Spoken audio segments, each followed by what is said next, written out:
Hi, Abraham. I want to thank everybody here first for giving me a reason for being, and all those who have come before me, and all that is ahead of us.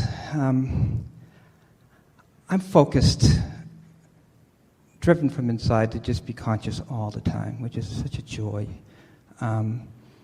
Conscious meaning not unconscious, but conscious meaning aware of source, connected with source, aligned. So conscious meaning aware of how you feel. Right. We think that's the best definition of consciousness. I'm consciously aware of how I feel, because that means I'm aware of the blending of the two consciousness perspectives that are mine. Right, and so I see through the eyes of source, and what I mean by that is I learned that levitation is a consciousness thing, that I can step out of my body and see the greater picture. Yeah. And feel that and allow that to be. I look back at my life, and I stayed innocent my whole life. I came into parents that they gave me unconditional love. That's all they had to give to me, and then I had to create my own life all the way through, and that was a blessing for me. Not had to, got to. Got to. Okay, got to. That's good clarity. Thank you. And then early on, I learned how to create my own reality at work. It didn't matter what was there. It was what I put into it and what I created. And it was kind of like being a master, So are you talking about the reality? Are you saying to us that you were able to make the best of what you saw, or change what you saw to be the best? I was able to change it by being positive, and just loving and caring, and just not being attached, just feeling the best in the moment, and just being the first one there, and just do it, and just do it for the night shift. It didn't matter. And then as I went along, I was always led to. I was in the Army, total success there by doing the same thing. Didn't matter who I was around. It's what I was and what I was inspired to be. Yeah. And I was able to follow that. And then I was led to a family called the Source family and the Love family, and I was able to experience all this essence and draw from the essence and just let the rest of the stuff go. Which is in those days we called planting seeds, which really was filling the vortex. I see it now as I was filling the vortex. Couldn't live it all, but I could just appreciate it for what it was, and knew that I would catch up to it eventually. Yeah. And I've followed all the way through to you, Hay House, and I've just had this tremendous experience. I had a friend who passed within the last couple of weeks, and we had this relationship of being present and talking about reality of conscious being, connection source. It took 2 days for her to connect with me, and she blessed me. She filled my grid in a way that certain things just fell away, that were just little attachments to me. But it's important to know that all of you have that all of the time. You have non-physical assistants like friends upstream who can see the whole view, who are arbitrating and facilitating on your behalf, but they cannot facilitate beyond your vibrational ability to accept what they are facilitating, which means since they're available all of the time and they're available to all of you, it really falls to your expectation in order to allow it. So what are we going to do here that takes us beyond? I come here and I listen to the discussion here, and last night I ran over a dog, so here we are talking about the bunny or the dog. I hit this dog, and my vibration was stable. It didn't get out of control. The friend in my car was all emotional. It was amazing that I watched myself, and I just stopped the car and helped the dog and made the phone calls, and there was just no variance in my vibration. And it just showed me the stability I get from practicing being in alignment.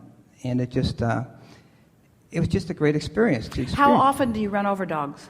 Not too often, I hope, So it's not something that you had practiced on a regular basis? No.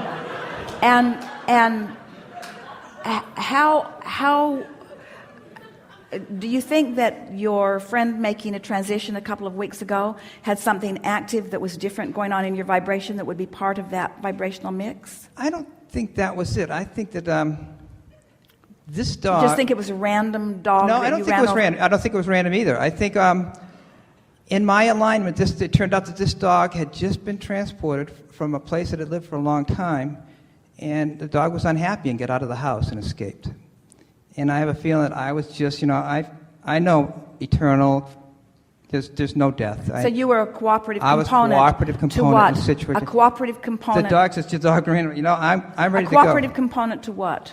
To alignment of source. A cooperative component to the dog finding its freedom. Right. Coming into alignment. And so is this more of a conversation about co-creative partners? Is it a conversation about the fact that there is no death? What's significant about that to you? In other words, that whether you want to acknowledge it or not, it is a significant experience to have an experience like that. In other words, the fact that you didn't freak out is a good thing, but it was a significant experience. What do you think the significance of it was? Because we think it's a better idea to acknowledge the significance of it than to just pass it off as nothing, because it wasn't nothing, it was something. I think it was for me to just experience that. Experience what? My vibrational stability, or being able to soothe, I was able to soothe the dog, talk to the people afterwards. A deeper thought here is I've had, in my focus, I've experienced the places where, am I ready to make my transition? That's how clear I can get. When you talked about that early, the ultimate alignment is making your transition. And I experienced that. I've experienced thoughts Your of that. friend who made the transition, did she get run over by a car? Kinda. She was an alcoholic. She did get run over by a car a long time ago, but then she learned to take advantage of that situation and refocus herself and help a lot of people in that situation. So what was the path of least resistance for her? She had cancer, and she just went to sleep. The ease of it, So have you been pondering the path of least resistance, the path through which people are making their transition? You see, we're going to wrap this up really fast because we could talk for hours and have a very good time, but we want to get to the poignancy of this. So I want to say to you that there are lots of different ways that people are making their transition into non-physical. And the ease of it has to do with how sensitive they are to the vibration of their being, and how therefore capable they are of releasing into the inevitable flow. In other words, when we say you want to get ready you want to prepare your grid and be ready so that what's in your vortex can easily flow, and as we said earlier, sometimes that death process is the path of least resistance for the answering of the most of what is wanted. The beasts of your planet are the best teachers that you have, because they present to you constantly with no distortion of words, because they don't have words, so they can only teach the clarity of their example. They just teach and they give to you the things that you've been asking for. So this dog demonstrates the ease with which in a second they can reemerge into non-physical. No fuss, no muss, and even kind enough and in alignment enough to choose someone who won't be ruffled in the process, you see. Sort of like the cat brings you the rabbit. It's all sort of the same process.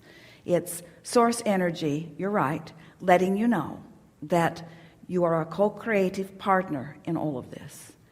Humans are just making too much of the death experience. And it's really a freakishly interesting thing, because it's something that everyone will experience, and everyone who knows everyone will experience. In other words, you don't know anybody who's not going to have the experience of it. And yet it's something that most people are standing in such resistance of. We think sometimes that people come to gatherings like this and they start with the most difficult thing that they have, and that's what they want to find softening of resistance about. And the things that you have the most resistance about are the things that are the most difficult for you to release resistance about. So we always say start with something easy, and now we're saying go general, go general, go general. And what you begin to discover is that you can make your transition into non-physical in a variety of different ways. But in every single case, it is the reemergence into the wholeness of that which you are, and it is a deeply satisfying, beyond verbal description, wonderful experience. And in the moment that that transition is made, there is full awareness of where you were last standing and who you were last standing with and what you were last interested in and what was going on in your life experience. And just because you have made your transition into non-physical does not mean that you cease being interested in and, in essence, working on the things that you were talking about and thinking about and working on before. And that's when it really becomes interesting, because then cooperative components like you come into the experience for the continuing of all of that. Now, the dog or the rabbit, not nearly as interested in carrying on the specifics. And anyway, they're coming right back. Humans, really interested in carrying on the experience. So we think that a lot of what you're talking about here is you're becoming more consciously aware of your ability to stand in your now with the fullness of so much more of you flowing through you in any moment in time. Yes? Right. And it's going to be more poignant for you now than it's been for a while because of your conscious